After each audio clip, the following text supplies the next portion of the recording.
Hello दोस्तों, मेरे YouTube channel hot of NCERT में आपका स्वागत है। दोस्तों, आज हम लोग पढ़ने वाले हैं कक्षा 6 का साइंस का चैप्टर 15 15 चैप्टर नाम। और देखिए, इसका नाम है स्वच्छता की ओर बढ़ते कदम। और यह 6 क्लास का 15 चैप्टर जो है लास्ट चैप्टर है। तो आइए हम लोग स्वच्छता की ओर बढ़ते कदम को पढ़ते हैं।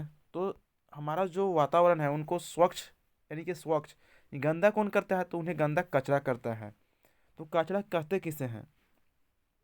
देखिए, दैनिक जीवन में हम लोग पदार्थ का यूज करते हैं। पदार्थ का जैसे कि हम लोग बिस्किट का पॉकेट लेते हैं तो हम लोग बिस्किट को तो खा जाते हैं, लेकिन उसका जो रैपर्स होता है, जो उसका खोली होता है, उसको हम फेंक देते हैं। उसी तरह से हम लोग केला खाते हैं तो केला के अंदर वाले भाग को खा लेते हैं, लेकिन बाहरी वाले भाग को हम लोग क्या करते हैं? फेंक देते हैं। तो यहाँ पर जो रैपर्स है और बाहरी जो पदार्थ है केला का, वो एक प्रकार क्या है? तो वही एक प्रकार का कचरा है। तो आइए समझते हैं कचरा किसे कहते हैं। वह पदार्थ जिसे हम सामान्यतः उपयोग नहीं करते हैं उसे कचरा या अपशिष्ट पदार्थ कहते हैं। जैसे पर यहाँ पर हमने और भी कोई एग्जाम्पल ले सकते हैं। जैसे कि हमने साबुन, बाजार से साबुन लाते हैं तो जो उसका जो प्लास्टिक का जो खोली बना रहता है, जो उसका कवर बना रहता है, तो हम लोग साबुन को तो यूज करते हैं, लेकिन वो जो प्लास्टिक का कवर आता है उसे फेंक देते हैं। तो उसका तो उपयोग हम लोग नहीं कर रहे हैं। तो वह पदार्थ जिसका हम सामान्यतः उपयोग नहीं करते उसे हम क्या कहते हैं? कचरा या अपशिष्ट पदार्थ कहते हैं। आइए समझते हैं कचरे का निपटान। यानी कि कभी कभी क्या करते हैं हम लोग कि देखिए, हमने क्या किया कि जो केला के जो छिलका था, अभी केला का छिलका, फिर हमने रैपर्स को देखें, बिस्कुट का खोली, और फिर हमने साबुन का जो कवर होता है वो भी एक प्रकार का प्लास्टिक का बना होता है। तो ये सभी एक प्रकार क्या है? तो एक प्रकार के कचरे हैं। और इनका हम पढ़ने वाले हैं कचरे का निपटान। तो निपटान का मतलब क्या होता है कि जो कचरा है उनको सही जगह पर उनको कहीं पर फेंकना या रखना क्या कहलाता है? कचरे का निपटान कहलाता है। जैसे कि क्या करते हैं कि कभी कभी हम लोग बहुत सारे कचरा होता है, तो कचरा को हम लोग कहीं कहीं गड्ढे में भरने का प्रयोग करते हैं। जैसे बहुत सारे कचरे होते हैं तो वो बाद में मिट्टी बन जाते हैं, और वो मिट्टी से क्या हम करते हैं? तो कहीं कहीं गड्ढा को भरते हैं। तो कचरे का सही तरह से खत्म करना कचरे का निपटान कहलाता है। मतलब कि सही जगह बिगना या फेंकना क्या कहलाता है? कचरे का निपटान कहलाता है। नेक्स्ट है कंपोस्टिंग। देखिए, कंपोस्टिंग क्या होता है? कंपोस्टिंग एक प्रकार का प्रक्रिया है कि रसोई घर के अपशिष्ट सहित पौधे एवं जंतु अपशिष्ट के खाद में परिवर्तित होने की प्रक्रिया कंपोस्टिंग कहलाता है। आइए समझते हैं। जैसे कि हम लोग रसोई घर के अपशिष्ट बोले तो रसोई घर में क्या क्या अपशिष्ट मिलेगा? जैसे वहाँ पर ज़्यादा हम लोग को देखने को मिलता है छिलका या मतलब खराब खाना। जैसे चावल होता है जो खराब हो जाता है, इसको बोलते हैं बासी भोजन। तो चावल यदि खराब हो गया, या हम जो छिलका होता है उसको हम क्या करते हैं कि उन्हें हम जब एक जगह रख देते हैं, और वही जगह देखो यहाँ पर लिखा है अपशिष्ट सहित पौधे एवं जंतु अपशिष्ट। और क्या करते हैं कि जीव जंतु कभी मर जाते हैं। और पौधे पौधे यानी कि जब पौधे का पत्तियाँ जो होते हैं, पत्तियों ज़मीन पर जब गिरते हैं, तो यानी कि पेड़ पौधे का पत्ती और रसोई घर में खराब भोजन या कोई कोई खाने वाला पदार्थ का छिलका या जीव जंतु, जब इनका क्या होता है कि यह क्या होते हैं, जब बहुत टाइम इन लोग को छोड़ दिया जाए तो इन लोग मिट्टी बन जाते हैं, यानी कि खाद बन जाते हैं। एक तरह से क्या बन जाते हैं? खाद बन जाते हैं। और इस प्रक्रिया को ही कहते हैं कंपोस्टिंग, कि रसोई घर के अपशिष्ट सहित पौधे एवं जंतु अपशिष्ट को खाद में परिवर्तित होने की प्रक्रिया को क्या कहते हैं? तो कंपोस्टिंग कहते हैं। अब देखे होंगे कि आप केला के छिलका को आप छोड़ देते हैं तो कुछ दिन बाद क्या होता है? कुछ छिलका अपने आप गायब हो जाता है। यानी कुछ छिलका क्या हुआ? तो छिलका खाद बन गया। अगर कोई पत्ती रहता है, जैसे पेड़ पौधे से कोई पत्तियां गिरते हैं नीचे और वो मिट्टी बन जाती है, यानी कि वो एक तरह से खाद बन गई। तो जो पत्ती था और पत्तियों से क्या बन गया? खाद बन गया। तो उस प्रक्रिया को क्या कहेंगे? तो उस प्रक्रिया को ही कंपोस्टिंग कहेंगे। तो आप समझे होंगे कि खराब खाना जब सड़ जाता है तो क्या बनता है? तो खाद बनता है। और इस पूरा प्रोसेस को क्या कहते हैं? तो कंपोस्टिंग कहते हैं। आइए समझते हैं वर्मी कंपोस्टिंग।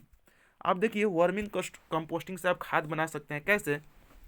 देखिए, कभी कभी आपने देखा, आपने सोचा कि सर, अभी जैसे कि हमने यहाँ पर बताएं कि हमने सर से खराब खाना लिया था और खराब खाना क्या हो गया? मिट्टी बन गया, यानी कि खाद बन गया। तो उसे हम कंपोस्टिंग कहेंगे। यानी कि सर, यह मिट्टी कैसे बना? तो यह सूक्ष्म जीव द्वारा खाद बना। सूक्ष्म जीव द्वारा यह क्या बना? खाद बन गया। तो उसी तरह से वर्मिंग कंपोस्टिंग क्या होता है कि यानी कि एक तरह से कंपोस्टिंग का मतलब समझना है कि चेंज करना है। किस चीज़ को? तो कचरा को, तो रसोई घर के कचरे को कृमि, यहाँ पर कृमि होगा, कृमि अथवा लाल केंचुआ द्वारा कंपोस्ट में परिवर्तित करना ही वर्मिंग कंपोस्टिंग कहलाता है। जैसे पर यहाँ पर एक टब लिए और एक टब में हमने कचरा लिया, कौन सा, तो रसोई घर का कचरा लिया, जैसे कि आलू का छिलका, केला का छिलका, कद्दू का छिलका या खराब भोजन, सबको हमने इस टब में जमा किया। और उसके ऊपर क्या किए कि हमने यहाँ पर कुछ केंचुए इसमें डाल दिए। कौन से केंचुए, तो लाल केंचुए।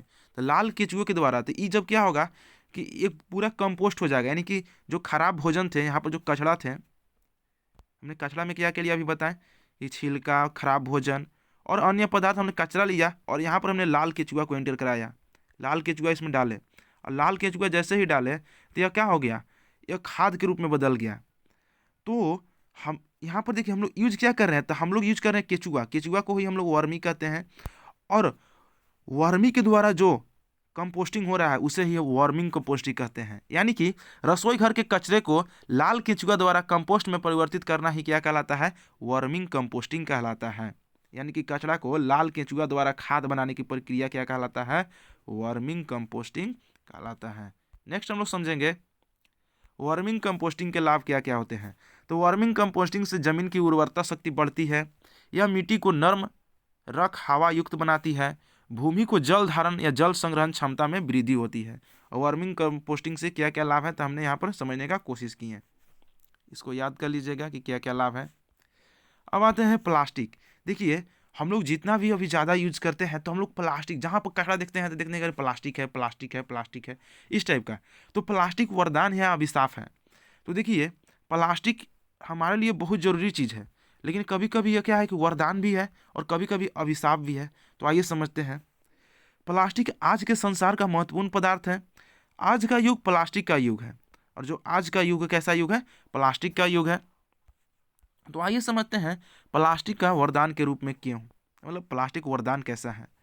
तो देखिए यह पहला चीज़ कि प्लास्टिक जो होता है ताप रोधक होता है, दीमक और जंग नहीं लगता है। जैसे हमने क्या करते हैं कि लकड़ी का यूज करते हैं तो लकड़ी में क्या होता है कि दीमक लग जाता है, और हम लोहा का यूज करते हैं तो वहाँ जंग लग जाता है। लेकिन प्लास्टिक में ऐसा मतलब सिस्टम नहीं है, वहाँ पर दीमक और जंग नहीं लगता है। और प्लास्टिक के बने सामान काफ़ी सस्ता होते हैं। और जैसे कि हमने लकड़ी का कोई सामान लेते हैं तो वो क्या होते हैं, महंगे महंगे मिलते हैं, जबकि लोहा का भी लेंगे तो महंगा मिलेंगे। लेकिन प्लास्टिक के जो सामान होते हैं वो क्या होते हैं, सस्ते होते हैं। तो हमको एक तरह से वरदान के रूप में भी है। तो हमने यहाँ पर समझ सकते हैं कि प्लास्टिक ताप रोधक होते हैं, दीमक और जंग नहीं लगता है, और प्लास्टिक के सामान सस्ते मिलते हैं। तो प्लास्टिक हमारे लिए क्या है, वरदान के रूप में है। और प्लास्टिक अभिशाप के रूप में कैसे है, तो प्लास्टिक का कभी मिट्टी न बन पाना क्या है, अभिशाप है। अगर मान लीजिए जैसे कि हमने प्लास्टिक का कोई चीज़ बनाया और वो कंपोस्ट ही नहीं होगा, यानी कि वो खाद बनेगा ही नहीं, मिट्टी कभी बनेगा ही नहीं, तो उसको हम लोग ख़त्म कैसे करेंगे। तो सभी, तो जो प्लास्टिक का कभी मिट्टी न बन पाना एक तरह से क्या है, तो एक तरह से अभिशाप है। और प्लास्टिक कभी में मिट्टी नहीं बन पाता है। तो जितने हम प्लास्टिक यूज, मतलब जितने हम प्लास्टिक को पैदा करेंगे, उत्पन्न करेंगे, तो वो क्या होंगे, प्लास्टिक मतलब मात्रा बढ़ेगी और कभी मिट्टी न बन पाएगी। और प्लास्टिक की तरह से क्या होता है कि जब उसको हम जलाएंगे, सभी प्रकार के प्लास्टिक गर्म करने पर, जलने पर हानिकारक गैस उत्पन्न करते हैं। और प्लास्टिक जब किसी तरह से उसको हम जलाएंगे तो क्या करते हैं, हानिकारक गैस उत्पन्न करते हैं। तो प्लास्टिक हमारे लिए अभिशाप भी है और वरदान भी है। तो इसे हम लेवल में प्रयोग करना है कि जहाँ ज़्यादा ज़रूरत ना हो वहाँ प्लास्टिक का प्रयोग ना करें। तो इस तरह से आप समझें कि प्लास्टिक मेरे लिए अभिशाप है और वरदान भी है।